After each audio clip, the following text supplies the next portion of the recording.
another piece of pastoral bone china made by Royal Doulton H, 5002, a 9.25 inch round cake or sandwich serving plate, extending to just over 10.5 inches, I think, between these very modernist or minimalist, really, moulded eared handles that come out the side and slightly lip down. If I show you the side elevation, you just see the way that curves back over, makes it a little more secure when you're picking it up.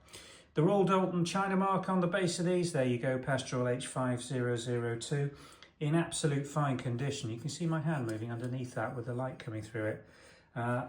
Shows that's bone china. The cake plate itself is in really fine condition. Look at the glaze reflection.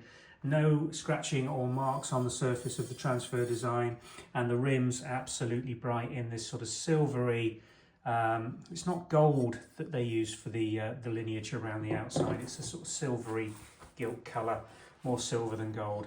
It's in good condition. We've got one of them available on the Vintage and Antiques website. We've got the teapot, sugar box, milk jugs, tea cups and saucers, everything that you would need to put a Royal Doulton pastoral collection together, or loads of replacement options if you're looking for a specific piece. So do follow the link below and have a look through the pastoral currently available through the Vintage and Antiques website. Thanks for watching.